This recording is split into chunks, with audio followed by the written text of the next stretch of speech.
Baik, kita masuk video 10. Ini titik yang lebih dalam dan tidak nyaman. Cukup kebanyakan orang tidak gagal karena kurang uang, tapi karena tidak pernah tahu kapan harus berhenti. Video 10 dari buku The Psychology of Money. Kenapa konsep cukup justru paling sulit dalam hidup manusia? Banyak orang berpikir masalah utama dalam hidup adalah kekurangan, kurang uang, kurang hasil, kurang pencapaian. Tapi kenyataannya banyak orang yang sudah punya cukup justru tetap merasa kurang. Masalahnya bukan pada jumlah, tapi pada ketidakmampuan untuk berkata cukup. Bagian satu, cukup adalah batas yang tidak terlihat. Tidak ada angka pasti untuk cukup, karena cukup bukan soal nominal, tapi soal persepsi. Ya, persepsi. Dan persepsi sangat mudah berubah, terutama saat kita terus membandingkan diri dengan orang lain. Bagian 2. Kita selalu memindahkan garis akhir. Saat target tercapai, kita jarang berhenti. Kita hanya memindahkan target itu sedikit lebih jauh, sedikit lagi. Tanpa sadar, kita masuk dalam permainan yang tidak punya garis finish. Buku ini menyampaikan satu hal yang tidak populer. Kekuatan terbesar adalah kemampuan untuk merasa cukup. Bukan karena tidak bisa lebih, tapi karena memilih tidak memaksakan lebih. Bagian 4. Masalah perbandingan. Kita jarang merasa kurang karena kondisi kita buruk. Kita merasa kurang karena melihat orang lain lebih. Perbandingan membuat cukup terus menjauh. Dan selama kita bermain di permainan orang lain, kita tidak akan pernah menang. Bagian 5. Resiko terbesar tidak pernah puas.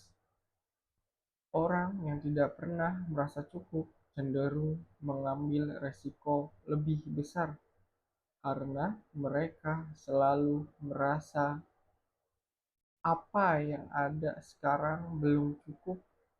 Dan di titik ini banyak orang kehilangan semuanya bukan karena kurang, tapi karena tidak tahu berhenti. Bagian 6. Refleksi pribadi. Aku mulai bertanya pada diri sendiri, berapa banyak yang sebenarnya aku butuhkan, bukan untuk terlihat sukses, tapi untuk hidup dengan tenang. Dan ternyata jawabannya sering lebih kecil dari yang selama ini aku kejar. Bagian 7. Cukup memberi ketenangan. Saat kita tahu batas, hidup menjadi lebih ringan. Kita tidak perlu mengejar semua peluang, tidak perlu membuktikan apapun ke siapapun. Dan itu memberi satu hal yang jarang dimiliki, ketenangan. Bagian 8. Cukup adalah keputusan, bukan kondisi. Cukup tidak datang dengan sendirinya. Ia adalah keputusan sadar. Ia berhenti mengejar tanpa batas dan mulai menghargai apa yang sudah ada. Bagian 9. Orang yang tahu cukup lebih sulit dikalahkan. Orang yang tahu batas jarang membuat keputusan ekstrim. Mereka tidak serakah, tidak panik, tidak terburu-buru, dan dalam jangka panjang mereka sering lebih stabil. Kalau kita jujur, alasan kita sulit berkata cukup bukan karena kita benar-benar butuh lebih, tapi karena kita takut tertinggal. Bagian 10. Takut tertinggal, ketakutan terbesar banyak orang, bukan kekurangan, tapi ketinggalan dari orang lain. Kita melihat orang lain naik, lalu merasa kita harus ikut. Padahal jalur hidup tidak pernah sama. Saat hidup berubah jadi perlombaan, cukup langsung hilang dari pikiran. Bagian 11. Game yang salah. Banyak orang bermain sebenarnya bukan miliknya. Standar orang lain, target orang lain, ekspektasi orang lain. Dan selama kita bermain di permainan itu tidak ada titik selesai karena selalu ada yang lebih tinggi. Bagian 12. Keserakahan halus. Tidak semua keserakahan terlihat jelas.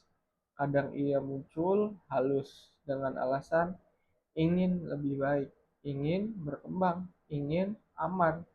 Padahal di balik itu ada dorongan yang tidak pernah puas.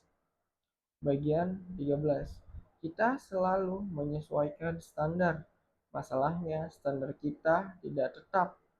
Saat penghasilan naik, standar hidup ikut naik. Saat pencapaian bertambah, ekspektasi ikut bertambah. Akhirnya cukup selalu berada satu langkah di depan, tidak pernah bisa disentuh. Bagian 14. Cukup adalah disiplin mental. Merasa cukup bukan soal angka, tapi soal disiplin. Disiplin untuk tidak tergoda oleh apa yang tidak benar-benar dibutuhkan. Disiplin untuk tidak ikut dalam permainan yang tidak relevan. Bagian 15. Kehilangan karena terlalu jauh. Banyak orang kehilangan segalanya bukan karena mereka tidak punya, tapi karena mereka mencoba mengambil satu langkah terlalu jauh. Satu keputusan tambahan, satu resiko tambahan, satu dorongan sedikit lagi. Dan seringkali itu yang menghancurkan semuanya. Bagian 16. Orang yang tahu batas jarang runtuh. Orang yang tahu batas jarang mengambil keputusan ekstrim. Mereka tidak mengejar semua peluang, tidak tergoda setiap saat. Dan karena itu hidup mereka mungkin tidak spektakuler, tapi stabil. Bagian 17. Stabilitas tidak terlihat menarik. Stabilitas itu membosankan. Tidak ada cerita dramatis, tidak ada lonjakan besar. Tapi justru itu kekuatannya. Ia tidak menarik perhatian, tapi melindungi kehidupan. Bagian 18. Kita terlalu menghargai yang terlihat. Kita menghargai yang terlihat.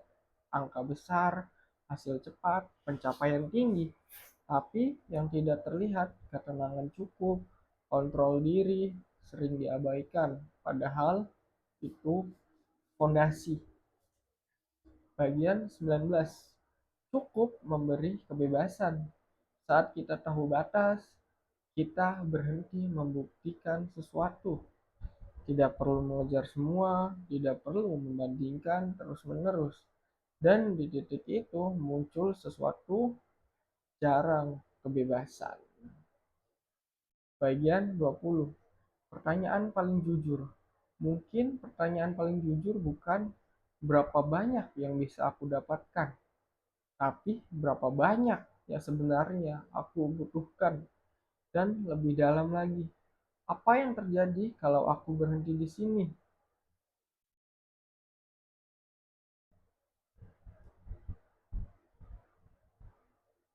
Tidak semua orang gagal karena kekurangan.